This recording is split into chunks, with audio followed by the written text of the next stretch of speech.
Hello, hello. This is Christina Barr, and you're watching Black Tea News.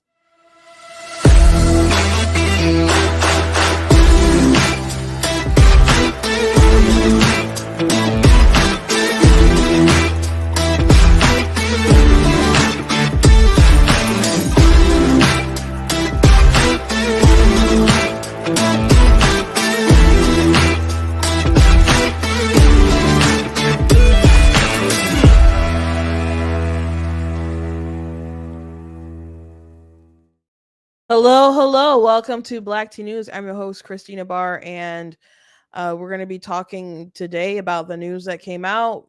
There was a medical examiner's report about the Oklahoma teen who died, Dagny next Benedict, and their big narrative was that Dagny was beaten to death on the bathroom floor because of right wing rhetoric. And none of that was true and hasn't been true for a minute. Well, I guess it was never true, but the facts of the matter have been revealed for some time. And we've known for a little bit that they said that the cause of death was not from the actual fight.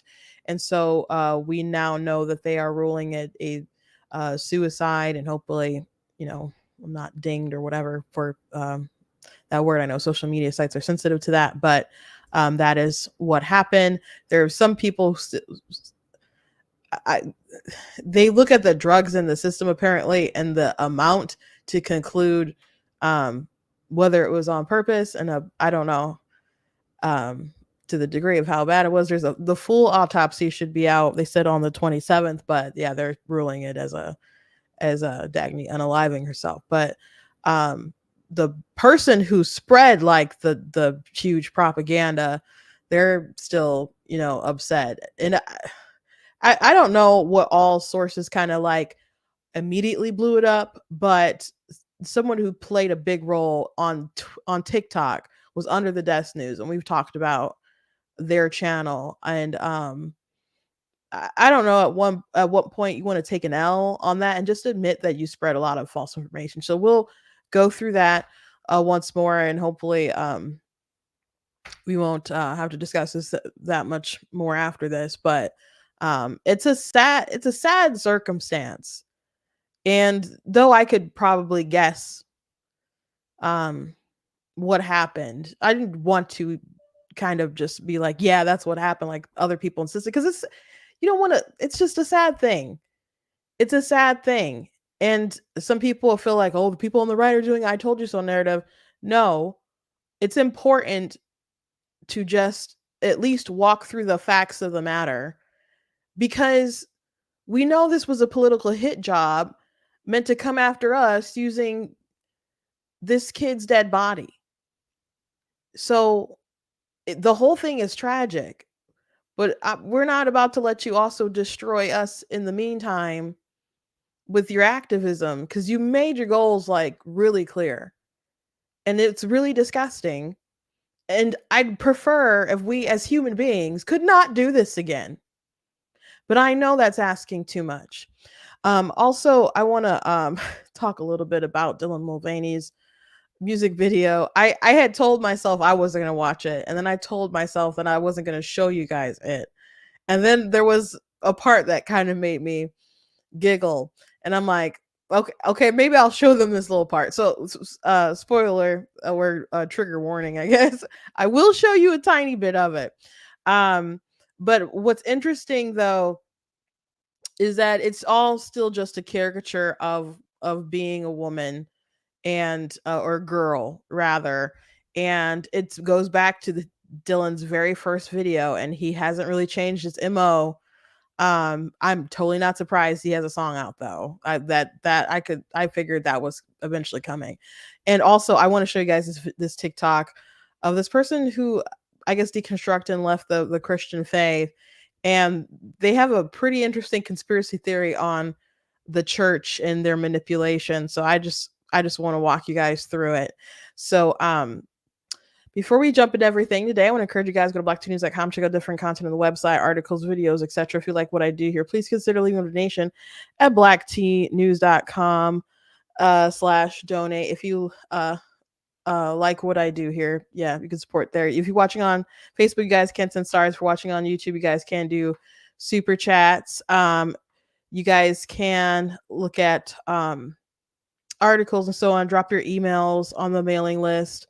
Check out different merch that we have available at the store as well, like different mugs and t-shirts. We do also have books that you guys can check out. The easiest way to find my stuff is, well, you guys can just go to the merchandise page. There's a banner, will take you to my book website, but you guys just can go ahead and search my name on Amazon and find my material. So I got lots of books to choose from, even though I told you guys yesterday how my nephew was kind of like, shouldn't you have written more books? And I'm just like, what kind of weirdo are you?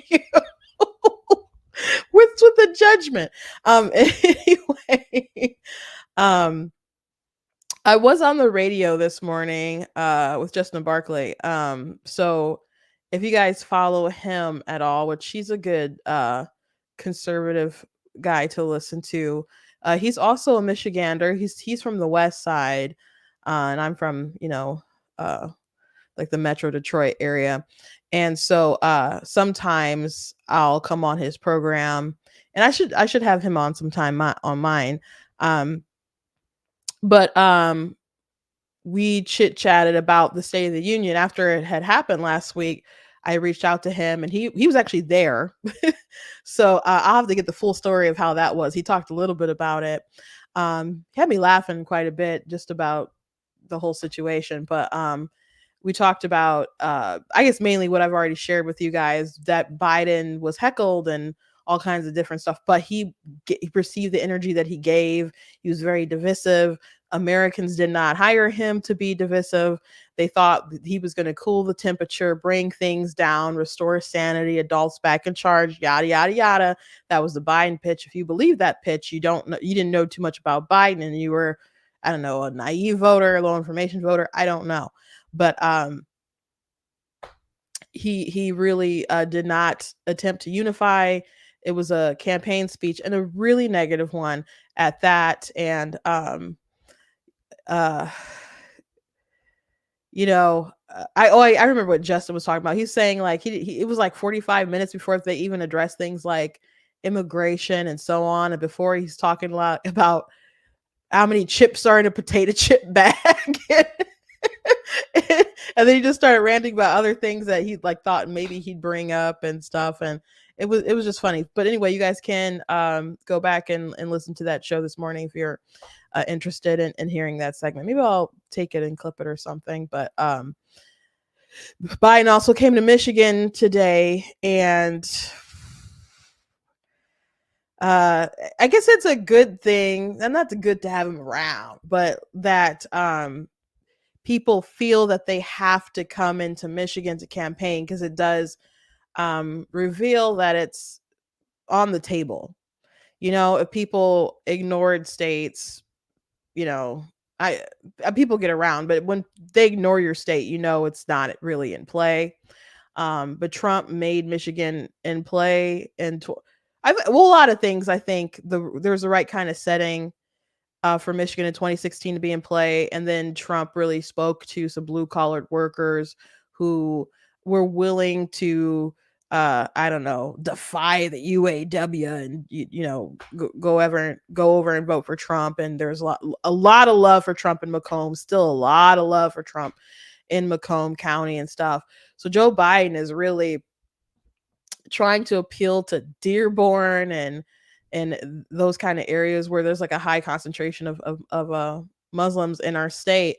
But there's a lot of blue collar workers and other folks who feel left behind and don't like his immigration policies and are upset about the push for electric batteries and stuff. And then there's minorities, particularly the Hispanic community and stuff, that just don't like their values and cultural things that Biden continues to push so hard, that contradict the traditions and faith that they were raised up in. Just because Joe Biden can, I don't know, be a bad Catholic doesn't mean they want to be one. So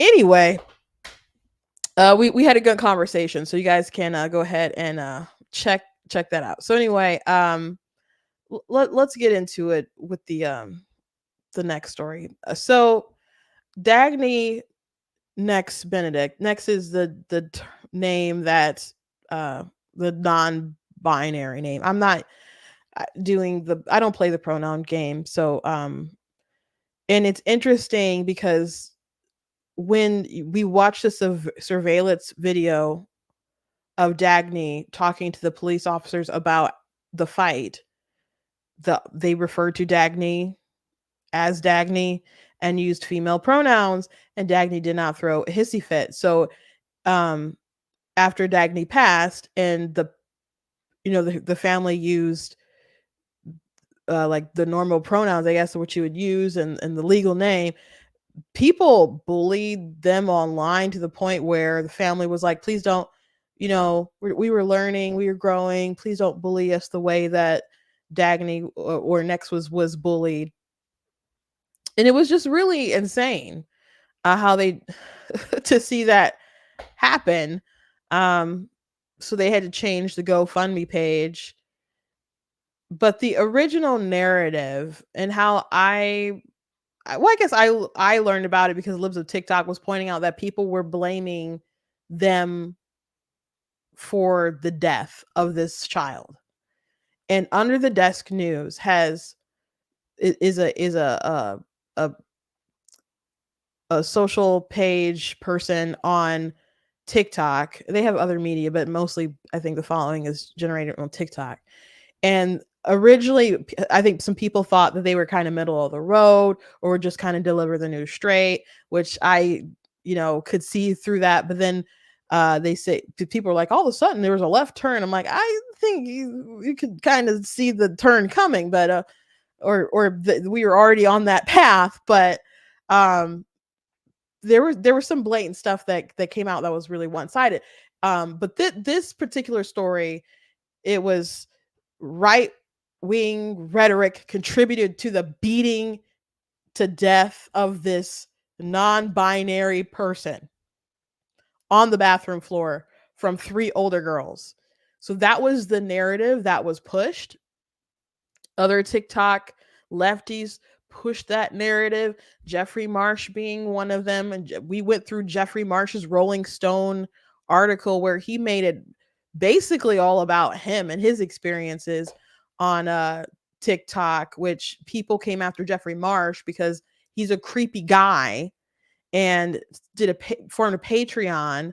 And there were some big content creators like, why do you want a Patreon to talk to kids or whatever? And they're like, oh, his audience isn't kids. But if you look at his aesthetic, and he literally will have videos as like, hey kids, hey kids, hey kids, hey parents, give the phone to your kids. So I don't know what kind of narrative they were pushing with that. But he'll tell kids that sex isn't real, that boys and girls aren't real, because some girls are tall and some boys are short. Oh, with those sorts of reasoning skills, like how can we debate against that? Like, so those are the sorts of things that folks spread on that app. But and you can see why people aren't too fond of Marsh and why he got backlash and stuff. But yeah, he made it all about him basically.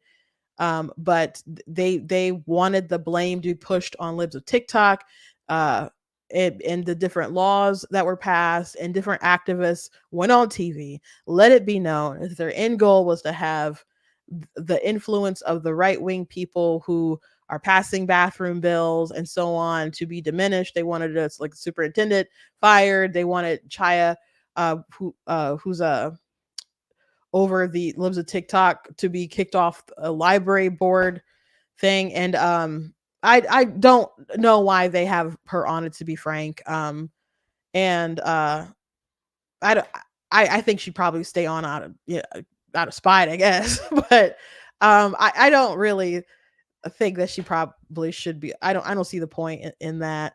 Um but whatever. It didn't lead the three older girls to beat Next to death on the bathroom floor, because one, Next did not die on the bathroom floor.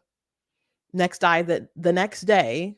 Um, the mother, or the guardian, the grandmother, discovered Next and called 911, pronounced dead at the hospital. And so there's that. Did not die on the bathroom floor. The girls were not older. The next was, and the next's group of friends were older. They were sophomores. The girls were younger. And there was claims that these girls were bullying them the whole year. Next admitted to the police officer that they didn't know each other. And it wasn't right wing rhetoric that led to the fight. According to Nex herself, what she told the police officer, they were stacking chairs and they were like making fun of their clothes, some real high school drama crap. That's what kids do. They make fun of your clothes and your hair and all kinds of things. People do it online. It's just a fact of the matter of that people do that. I'm not saying it's right, but I'm just saying it's some real high school crap, and it's not the libs of TikTok inspiring someone to go commit a hate crime and kill somebody. And so after they were done stacking the chairs, it went to the bathroom, and before Next went in, like filled the water bottle. So that was curious. And the girls, the ninth graders were making fun of Next and their friends as they were laughing. And so Next decided to splash them with the water, which initiated the fight. They were pulling hair and all this stuff. And Next threw one of the girls into a paper towel dispenser, and then the other girls, were able to get her to the ground and stuff, and were hitting on her, and she got the crap beaten out of her. And that's what happened. But when they wanted the police to file a report and to come after those girls, they're like, well, you are a victim, but you also participate in the fight. So it's kind of like you're a victim, but you're also a participant and aggressor at the same time. But you actually admitted that you initiated it because you threw water on the girls. So you did start it. So everything that people were saying about this was not true. The narrative was not true. And there's no apologies that I have seen from these people who made the story go viral, who were so gung-ho about trying to blame libs of TikTok and get laws passed or repealed and other things like that. No apologies from these people. And I don't necessarily expect one. But when you have a huge platform of like 3 million followers, and I don't know why all those people follow Under the Desk News, but they've had multiple follow-ups of this story. And even after they said like, hey, it's not, the cause of death is not from the fight, still didn't want to believe it. And now we have the report that the full report's going to come out on the 27th, but it is ruled a suicide.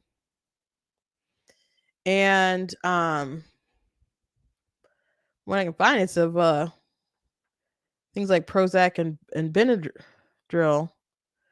And I don't know how much was consumed. I guess we'll find out more on the 27th, but it's probably a lot. And the quantity, because they're still trying to say we don't know, and it could be an accident. It probably based on the quantity is why they're saying it's not an accident and an overdose on purpose. So it's a tragedy.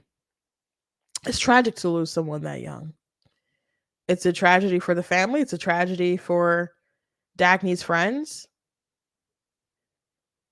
But the warpath people went on to make a narrative. Nancy Pelosi tweeted stuff out about it. Kamala Harris, and Under the Desk News was like making a challenge. She's like, I know that there are people who watch me, in the mainstream media, you need to pick up the story.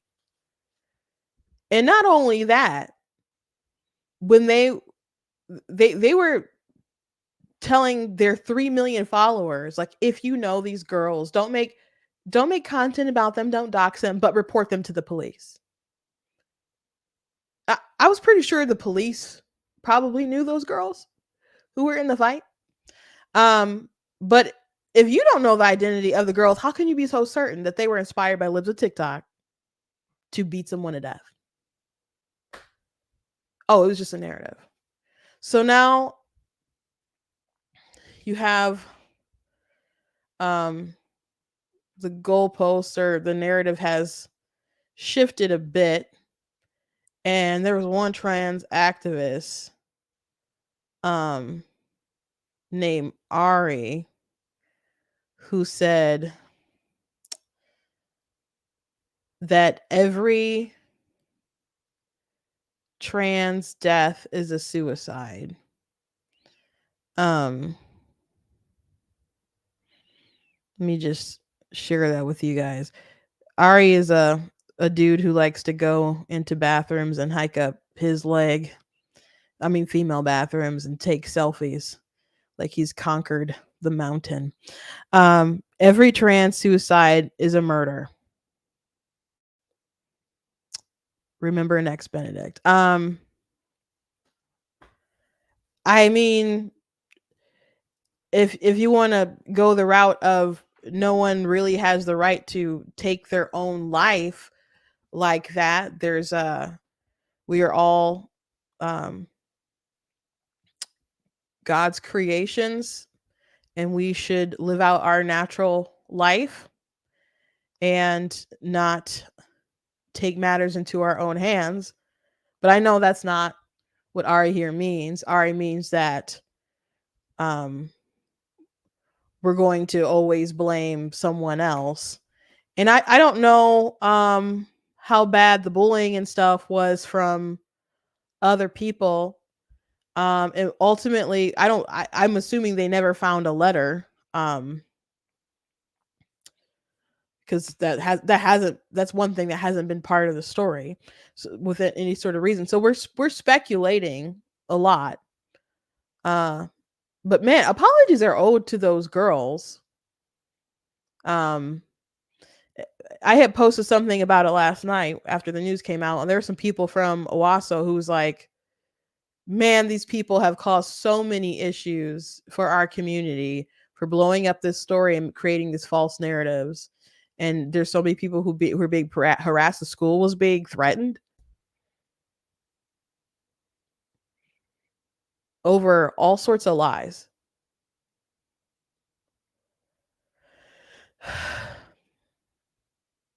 But they wanted their martyr in this so bad that the truth didn't matter at all. The truth didn't matter at all. I'm not saying they don't think that it's sad that the girl has died, but at what point is it not about her? Again, these people bullied the family, the people who actually have to mourn and bury her, who knew her, over pronouns and names, because what they use the name that they referred to her as. And apparently from you know I don't have any personal experience. I just have like the experience of that video where I hear them using those pronouns and saying her name, and she's not throwing a hissy fit. um so if she has enough sense to not go off on the police officer or her guardian, people don't have enough sense to at least not berate the bereaved family online and bully them. And then everyone was like, it's they them, they them, they them, they them. And all of a sudden the narrative shifts, like, oh no, it's he him. He likes he him. So all the people were so sure about the non-binary thing. They're still non-binary, but they're saying it's that they use he him. It's crazy. It's crazy. We don't know why Dagny decided to do what she did, and perhaps we'll never know. Because again, We haven't found. I haven't heard anything about a note, and I assume there is none. And it's tragic when any child would do something like this. But the truth still matters. Someone in my comments was like, I just hate this because the left did all these lying and now they're shifting the goalposts. But on the right, there's people kind of doing the I told you so. And there are people doing that I told you so sort of thing. And I thought it was likely that um, she probably did unalive herself. But I wasn't like adamantly like she did this because you don't know. And I don't know, and there's what's logical or what you can't assume, but I didn't want to be one of those people who were insisting and wrong anyway. So a lot of my commentary, I spoke what I knew, and I'm like, other things we can wait, and we need more information. But no, it's not an I told you so. It's let's just correct the record because the truth is important. It's the truth is always important. It doesn't matter um who what kind of inconvenience it is to whichever side. The truth matters, and I don't want this to happen again. I know it will, because when people find their martyrs, they want to maximize them to the best of their ability. But they use this kid for an agenda to defame and threaten and bully and intimidate, slander all kinds of people to protect their ideology. The White House issued a statement today. Jill and I are heartbroken by the recent loss of Next Benedict. Every young person deserves to have the fundamental right and freedom to be who they are and feel safe and supported at school and in their communities. Next Benedict, a kid who just wanted to be accepted, should still be here with us today. Non binary transgender people are some of the bravest Americans I know, but nobody should have to be brave just to be themselves. In memory of Next, we must all recommit to our work to end discrimination and address suicide crisis impacting too many non-binary and transgender children. Bullying is hurtful and cruel, and no one should face the bullying that Next did. Parents and schools must take reports of bullying seriously. My prayers are with Next's family, friends, and all who love them, and to all LGBTQI plus, all they have all those things in there, Americans for whom this tragedy feels so personal. Know this: I will always have your back. That's what he always says. To the LGBTQI plus young people across the country, you are loved exactly as you are. If you're feeling overwhelmed or alone, you can call or text 988, the National Crisis Hotline, and dial the number 3 to talk to a counselor who has been specifically trained to support LGBTQ I plus youth. So nothing about what actually happened. Um, I don't know about the history of how Dagny was treated in school, but as far as the incident from the day before with the fight, she did instigate it. And there was a report by NBC where they were just having different people talk about Next at a vigil, and one of their friends, they meant it as a compliment, I'm assuming, but just kind of let the cat out of the bag, I guess. So at least from their point of view, then that she was a bit aggressive. um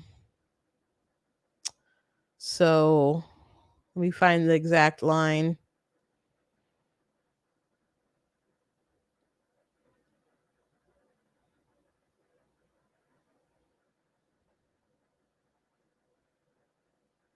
And they said that, Next could light up a room, adventurous, never a dull moment. So they said kind, nice things, individual and regarding her, but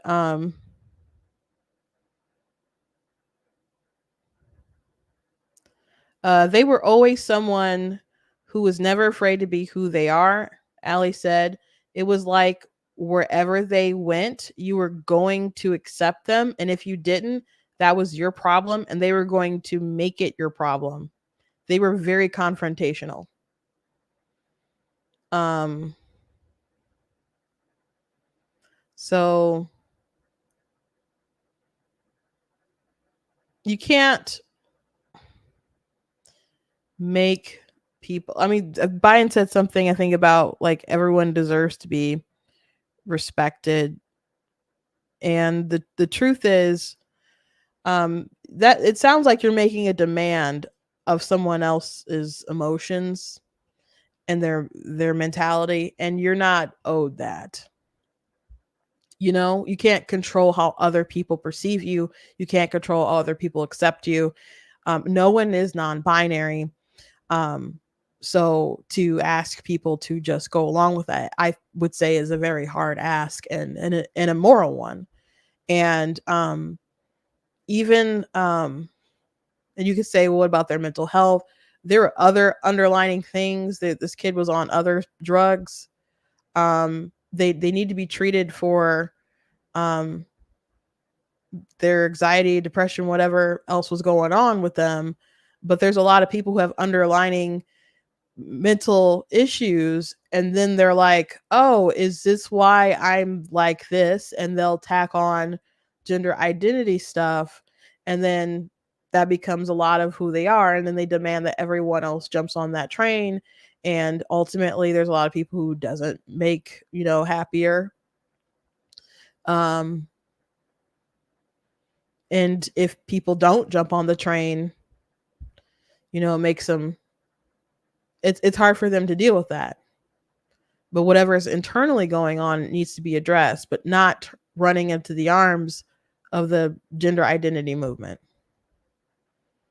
So I don't think everyone talks about mental health, but I don't think that we're determined to make people less sick in this country and to really build people up that they can handle a world where they're not the center of attention, where people don't just, you know, bow down to their ideology, to their feelings. You can't control how people feel and how people react to you.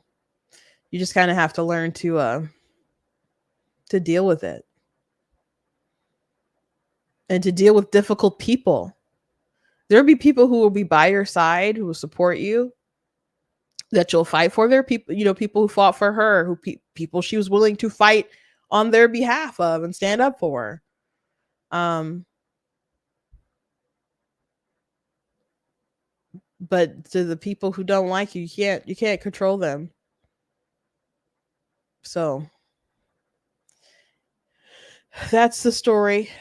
Again, the full report should be out on the 27th, and we'll see if it says anything else interesting about it. But yeah, there should be lots of apologies, especially to those young ladies who they tried to, I don't know, get 3 million people to turn them into the police and all kinds of stuff. And we're saying that they beat someone to death on the bathroom floor. Like, by the way, there was a video, going around of a black girl who was beating the crap out of this white girl, and it was one of the most violent things I've seen, and she just was like actually just smashing her head into the to the ground. And I think the girl was in like intensive care or something, and I don't know what happened with the update with that story, but I could barely watch the video. I couldn't believe how crazy those people were. But to accuse those girls of beating her to death on the bathroom floor when that clearly didn't happen is crazy. It's just crazy, especially after it was like, it seemed like it was a posse situation, and Next being the one who instigated it. So anyway, I'll let you know if there's any updates with that, but let's move on. So I didn't want to have to show you guys this, but someone in the comments Uh Grado Legends said show it to me earlier. So I'm gonna show you. I'm gonna show you a little bit. So Dylan Mulvaney came out with a music video. And I was not gonna watch it. I wasn't surprised. The other day we talked about he was hanging out with Lady Gaga. Dylan has, dances and sings or whatever, is trying to do Broadway stuff. So as a and has sung and other stuff before. So I wasn't surprised. Many people want to go out and sing and make a music video or whatever and so on. So I just could see it coming a mile away. The song is not good, in my opinion. Art, it's subjective, whether we, to some degree it's subjective. But I don't care too much for it. I think the words aren't great. Let me read the lyrics to you just so you kind of know. Cause at first I did well, let me back up a bit. I didn't plan to watch it. And the reason why I did decide to watch it is because my older sister sent me a screenshot of a Daily Wire talking about the things that were in the music video and the portrayal of the girlhood with like pill popping and overspending with shopping and sleeping in all day and hooking up with guys, one night stands, and hookup culture, all that kind of different stuff. So that was a portrayal of girlhood. And he's singing about, because his whole shtick is, days of girlhood, etc. So this is supposed to be a celebration of that and how he was taught to be a girl. And so many things. I don't think there's anything in here that I relate to. I guess we'll go through the lyrics. And there's a lot of music that female artists will put out that doesn't really speak to me. Like Lizzo's music and stuff doesn't really speak to me. She's could put out some bops or whatever, but this is not a bop. This is not it. But Billie Eilish is a talented, very talented singer, a very talented writer. Her brother are she does write. Does her brother just write, or he just composes the music? Well, they're a team. They make the music together. Very, very talented duo. And but some of the stuff that's come out, when I hear it, I'm like, that doesn't relate to me. So not everyone's experience is the same. But what's interesting about Dylan's portrayal and all this is that when you go back to his original number one day of girlhood, he's like, okay, I cried a lot. I told someone I was fine and I wasn't. I spent too much money online on shopping, and it was things like that. And he's like putting on gloss or whatever. He's like, how did I do? And people were offended by that video because it was just a bunch of stereotypes and stuff. And Dylan eventually did a video looking back saying, oh, I watched these earlier videos and I cringe. And he says, I see what I was doing there, but yeah, it is leaning heavily into stereotypes. So he's aware. And he thanked people for like giving him a shot and going on the journey. But the journey has led us right back to this starting point of the stereotypical caricature that he had in the beginning. But instead of just doing retail therapy and being emotional or whatever, it's also drinking and prescription drugs and hooking up with guys and not knowing their name and things like that. So it's still the caricature, and just goes to show you that these people who say that they're a girl, they have no way to validate that experience, but they go by what they observe, and they end up being this caricature. And so he's basically a party bimbo, and that's I guess who he wants to be. But the things that he expresses in the music video, I don't know why he couldn't live out his life simply as a gay man, doing all the things he's doing, including wearing pink and wearing women's clothes and makeup. He could do all those things as a gay, a very feminine man, a cross-dressing dude. Um, However, he'd be very less famous and probably not talking about him, I guess. So that would be a real bummer for him, I guess. But anyway, I'm not gonna play the whole song. I'm not gonna play much of the song. And I definitely don't want to get dinged on YouTube or Facebook for playing the song. But I'll go ahead and read the lyrics to you, and then I'll play this little snippet. Because there's just a note I think that's kind of regrettable in there. Ring the alarms immediately. We have a code pink. Emergency. Calling women of all ages. Girls like me gotta learn the basics. Last look, quick change, sip champagne. Playing catch up because we missed the pregame. Pull up the group chat. Where you at? Drop a pin. We're doing hot girl bleep, get in. Here's a pre-course. Monday, can't get out of bed. Tuesday morning, pick up meds. And in the video, when it's pick up meds, they open the cabinet and there's a ton of drugs in there. Wednesday, retail therapy. Cash or credit? I say yes. Thursday, had a walk of shame. Didn't even know his name. Weekends are for kissing friends. Friday night, I'll overspend. It's Friday, Friday. Got no, seriously, but this just kind of those vibes in the writing ability. Yesterday was Thursday. Saturday, we flirt for drinks, playing wingman to our twinks. Sunday, the Twilight soundtrack cues my breakdown in the bath. Reading it, there's just no good. It doesn't seem like there's good a flow to the. It's definitely not a good. If you wrote this in your English class, creative writing class, I think they'd be like,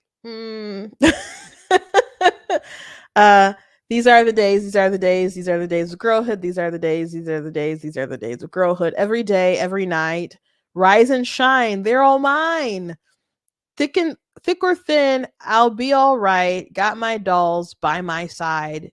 These are the days, these are the days, these are the days of girlhood.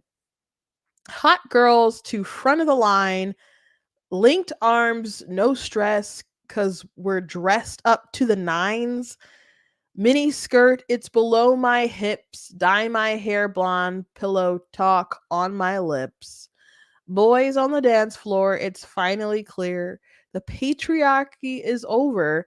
You can hold our beer.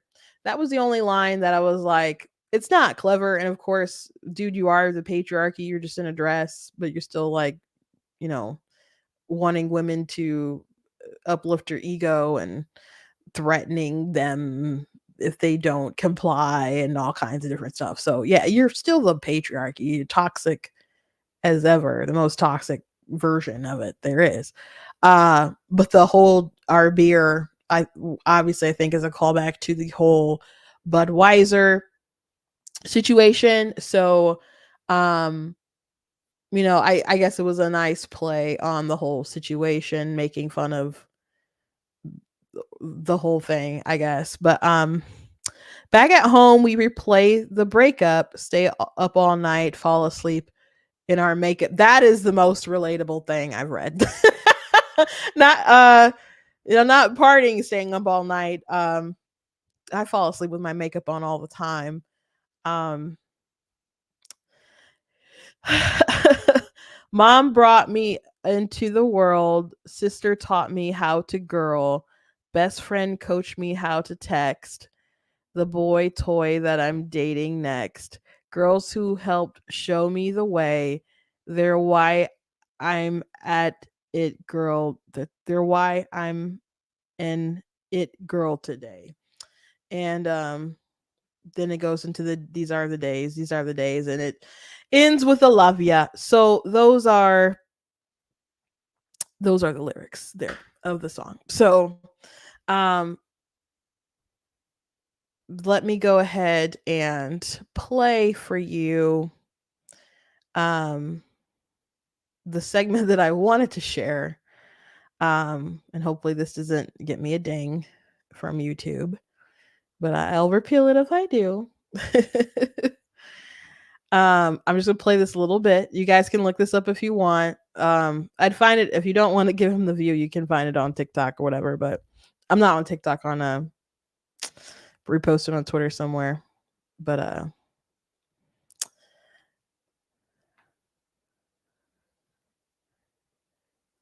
okay. The Twilight soundtrack. Use my breakdown in the back. These are the days. These are the days. These are the days of girlhood. These are the days. These are the days. These are the days of girlhood. Every day, every night, rise and shine. Never mind, thick and thin, I'll be alright. Yeah, that was the that was a stretch for him there. And then also with the auto tune there, it's just not coming together. I'm sure I guess I maybe heard a little bit of him saying if he, wasn't trying to do this hyper feminine thing, which he's not succeeding at, he probably could pump out some okay music, but this ain't it. Someone I'm sure likes it. I'm sure on TikTok there's a lot of yes queens, yes we're so proud of you, etc. blah blah blah, because he has millions and millions of followers and many of them young girls. And if you challenge Dylan, they'll be like, you're just jealous. I'm like, of what? um so again, I don't really know what Dylan is kind of doing in these videos or in his life that he could not actually just do as a flamboyant man. And of course he wouldn't have all this fame because like the transgender thing is kind of the it thing or whatever. But he's been on the attempt for fame for a minute with different stuff. So I'm I mean, I think it's for attention and stuff. And you guys can say, well, aren't you giving it to him? I just wanted to point out, again, I wasn't even gonna look at it, but I just wanted to point out that this is all circling back to that very first video of that caricature of women. So people like Lady Gaga who want to feature Dylan and just be like, he's just like all the other girls and we need to celebrate all women and that includes trans women or what. Just know that they have no real validation of what it is to be a woman, and everything that he's doing is still that same stereotype he leaned in that very first video, except it's worse because there's prescription drugs and all kinds of other things. And you could say, well, there are female artists who make videos that have kind of like, drugs and partying and can't remember who they slept with, etc. True, but he's still a dude playing a caricature of those things that he's observed and cannot grasp and will not grasp and will never be an actual woman because he can't.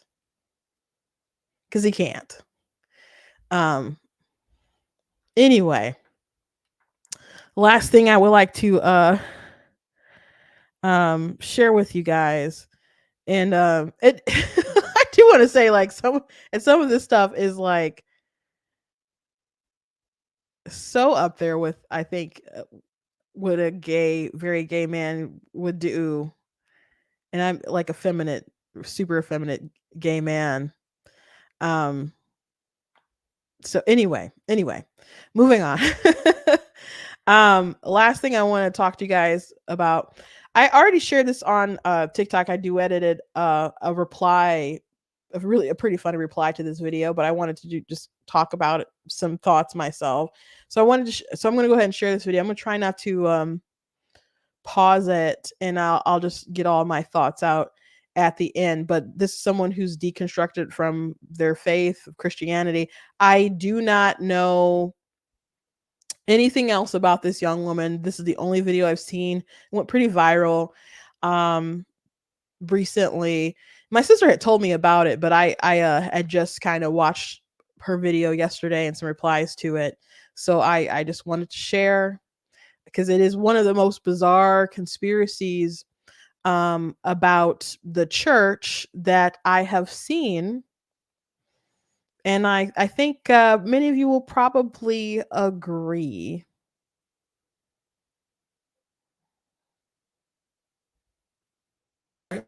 Everything is planned and staged. From the moment you drive onto the property, you're being manipulated. Why do you think they're holding signs in the parking lot telling you that you're family when they've never met you? And the happy, shiny people that are greeting you at the door, they're trained.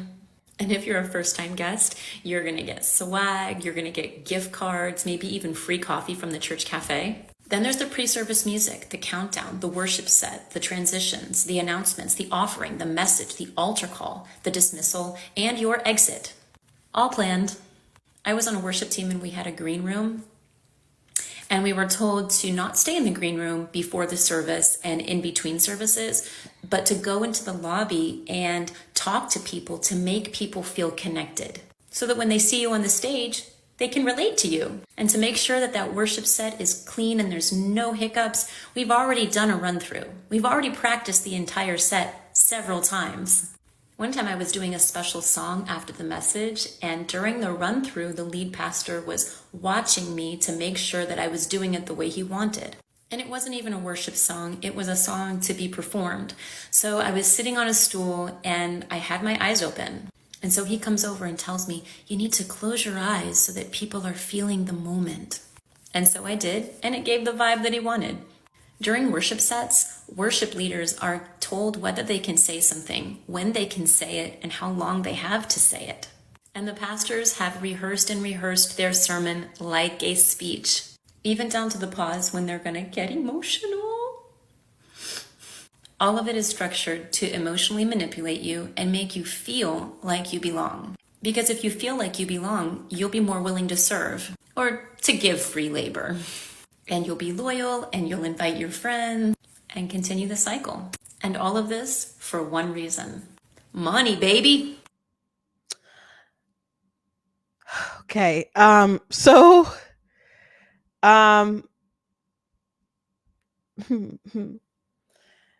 this it's bizarre.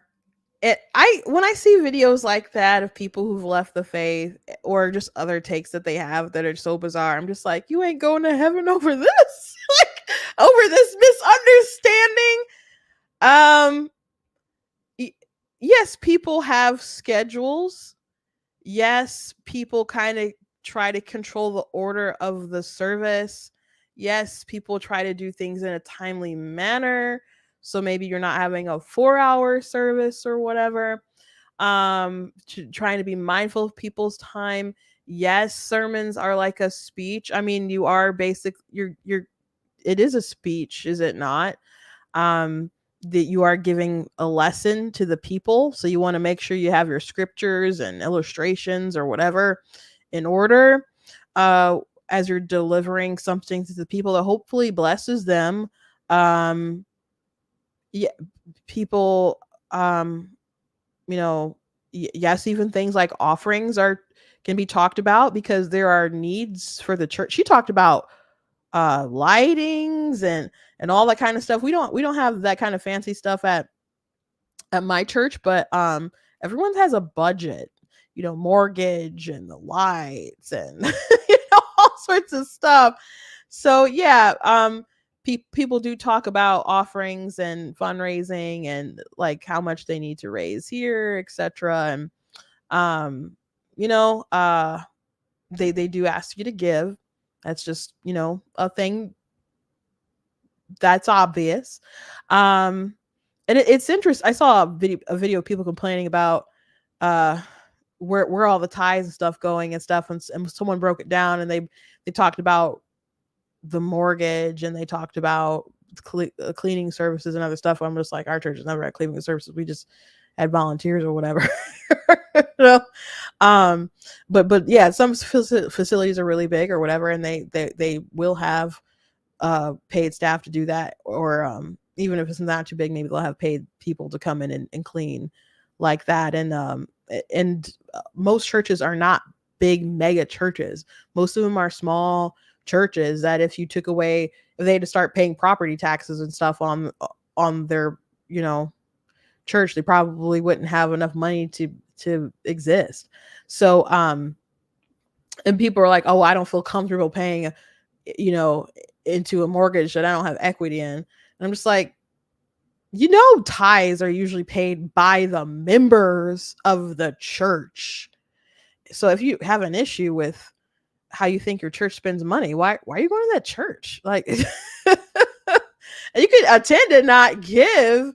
And I don't know what how every church feels about tithes or whatever, but most churches with the people who tithe are members of the church and have some kind of investment in the church doing well and growing and having the lights on and a roof over their head as they come and gather and so on. So people have such weird, bizarre opinions on the church. But the weirdest stuff that she brought up was like the band stuff.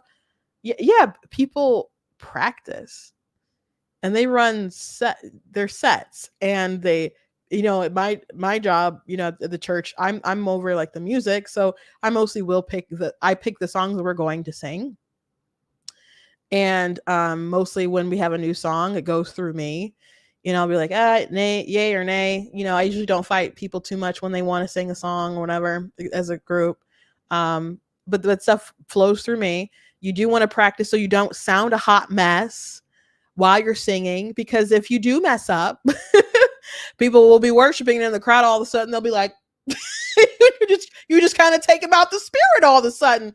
If you don't sound too hot, and so you want to sound decent, right? So you want to run through, um, you know, the song, and so many of these complaints were so bizarre. Um, like they have greeters that and scripts. Yes, we people have ushers, and they do instruct the ushers, or the ushers will instruct other ushers or whatever, especially like if older ushers instructing newer ushers or whatever, you know, how to say hello, make people feel welcome. What you want people to not feel welcome in the church? You want people to not feel welcome when they come, like they belong? If there's someone who's maybe a skeptic or whatever, and they need some kind of emotional healing, and they're vulnerable, and they need some kind of life change, you want the ushers to go up to them and be like, get out of here. Like, what you doing here? It doesn't make any sense to be offended by having there be some kind of structure. And now my church, we will flow where we feel the spirit is kind of leading us to go. Like maybe there's a song we didn't plan to sing, but we kind of let in the moment, we're like, okay, let's sing this song. Or there have been times where like the order of the service just, you know, there was such I guess an excitement or move that we're just like, you know, we're gonna just rush right into the preaching. Or maybe someone who wasn't supposed to preach came and preached. Or what one time, this is kind of a long story. I'm gonna see if I can Bishop Jerkins, if you're aware, like Dark Child and stuff, we went to New Jersey. My dad felt that we should go, but we couldn't really get a hold of him or whatever ahead of time, and he was going to bring the whole family to go. He felt to bring us all, and there's 9 of us all together with my mom and dad, and we had 2 cars that we were bringing because we could only go in 2 cars, and we didn't have, you know, it was a really big leap of faith to go there. And so when we got there, it was the pastor's appreciation day for Bishop Jerkins, and so they have a whole order of service how they're doing things. And but then they just were like, they decided to let my dad speak, and they decided to let us sing. And so we sang, and the 3 youngest rapped, 4 oldest of us sang. And there was just a tremendous move of the spirit, and he actually gave us his pastor's appreciation offering. That was a huge miracle for us. Like it was really needed, but it was a huge leap of faith for us to go out of the way. But that was a situation where obviously they had a planned order of things, but you just kind of um allowed things to move how they're supposed to move, and people were blessed and people were prayed for and healed and all kinds of stuff. It was a really great time, amazing story. um that I could maybe go into sometime later, but um yeah, sometimes you just let things flow. But there's some people who don't believe that you can hear from God, discern from God, that the spirit moves or anything. So yes, they are very, very structured, and their messages are very, very, very planned out, because they don't believe you can hear from God to drop something in your spirit to say this to the congregation or that to the they don't believe in that. They believe, I guess you can't hear from God is that's not my thing. But so yes, they have their lecture basically plotted out. Like when you people hear Ben Shapiro, other people go to lectures, do they not have their speeches planned out? When you go to the store, I worked at Target. I wasn't a greeter, but I they still told us, when you see a customer, you say, "Can I help you find something?" There were things that they told us, certain rules of conduct. Everything had an order to it. Everything. You go to Meyer. There's one guy at a Meyer near me. He's like I don't know if he's a legend, but in my mind he's a legend, and he's just like always like, "Thank you for shipping him here." I just love how he does it. And every time I'm just like, "Yeah." Shopping at Meyer. Or like, I just love when he does it. But yeah, everyone has some kind of greeting structure. Are you really that mad because you might get swag on your first visit and get a gift card for coffee? And you think everyone is doing that for just money? People want their church to grow, but that doesn't mean that people don't care about the sheep inside the church. That doesn't mean that people don't care about actually shepherding and discipling over a flock. And you're just like, the one reason, money, baby. There's so many churches. If they were doing it for the money, they would not be here. They would not be operating. I understand a lot of people have frustrations with like bigger churches and gosh, when you're a really, really big mega church, there really, really is a business side to it. There's a business side to all things. But are you really that upset because someone told you to close your eyes during a song?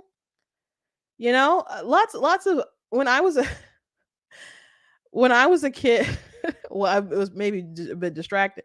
I would say some of my I wouldn't really move my hands and stuff too much. And like, you gotta start moving your arms and do better with your stage presence or whatever. And I was just singing in churches. I wasn't singing on a tour for an American Idol stage in there. Like, you have to get better with your stage presence and move your arms and other stuff like that. And then after I would start moving my arms a bit, they're like, "It looks like you're touching your breast. You gotta like do something else with your arms." And I'm just like, I'm top heavy. I don't like. And so they're like, you have so people will give you their 2 cents about how you perform, regardless. Like, it really wasn't a big deal if someone told you to close your eyes and kind of pull people in the experience.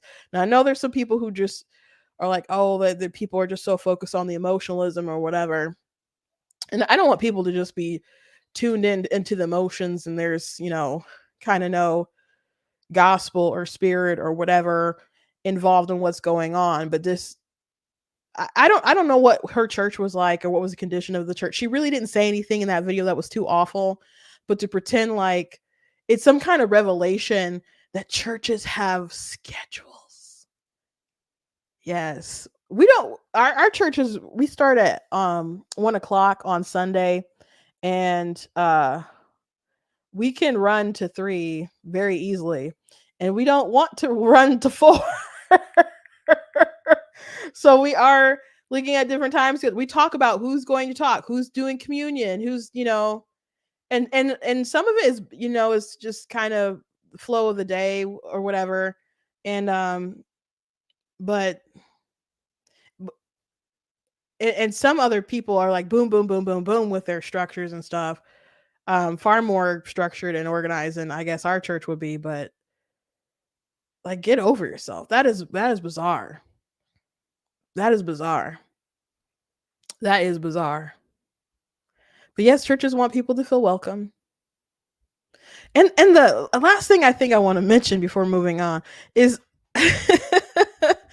um the idea that it like was so much of a manipulation because they wanted the singers to go out and connect with the audience and to greet them and to talk to them and to make them feel welcome, that was somehow a manipulation. That's just ministry, man. That's ministry. I'm an introvert. I know you guys maybe don't believe me because I'm talking to you every day, but I am doing it behind a computer screen. you know we are still quite far away. So I am extraordinarily introverted, and there's some people in my church who are who are less introverted, but if you're not used to going up and just kind of talking to people and conversing with people, it's still a little difficult. But you want people to get used to that, and you want them to minister to people, and you want them to feel like they are welcome, and if they're having troubles that they can talk to you about it, and share their burdens. We're supposed to share our burdens with each other. So yes, you want to build that community. Yes, you want to build that family. Do you know how many people complain about churches because they're not welcoming and they weren't loving and they weren't kind?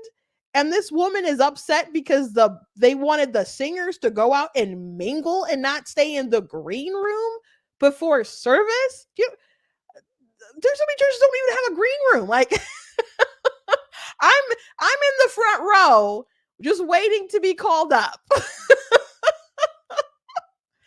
So yes, strangers come, visitors come. Yes, you want them to feel welcome. Yes, it's such a weird take. Looking at some of the comments. Oh no, church workers are nice. How terrible. Um, People will visit your church and want to come back because they don't won't want to come back because they don't have greeters. You can't please everybody. Yeah, that's true. That's true. Especially if people are used to church being a particular way and they don't have it. One time, um it was a big conversation because it was years ago. Our service ran long. I think we just forgot to do communion. And then someone was like, if people came in here and they're used to the structure, and you forgot something like communion, and like you cannot do that. And so you know, it's good to have people who are keeping things in order. I Bizarre take. I hope she finds her way back to Christ and repents. And it's really sad that people, when they deconstruct, it seems like just they find a way to turn everything negative and just can't have a rational mind about this stuff. But that was a bad uh bad take. Getting free coffee. And do you know how many churches don't have coffee bars? And we've done swag bags for visitors sometimes, and usually they'll have like information about the church or um and I don't know, candy, things like that.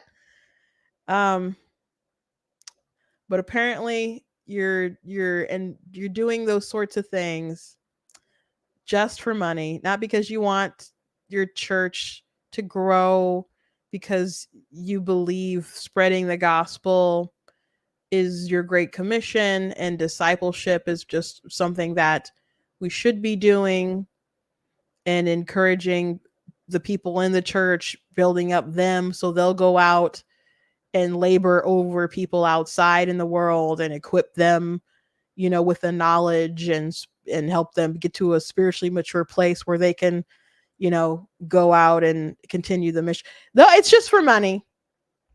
Just for money. That's going to be news to a lot of people, man. News to a lot of people. Anyway, thank you guys for joining me today. Please go to blacktnews.com. Check out different content on the website, articles, videos, etc. If you like what I do here, please consider leaving a donation at blacktnews.com/donate, because it does cost a stream, Remo website, all that stuff. So you guys can support, appreciate it. Check out different merch that we have available at the store, like different t-shirts and mugs and so on, available at the site. Like I have some of this pro-life stuff, like Rowan Casey aborted. I have this cool Frederick Douglass shirt. We got Black Tea mug and so on. The You Are Not That Special mug. I do also have that in a t-shirt, so you can go ahead and trigger someone in your life today. Please check out my stuff on Amazon, my different books.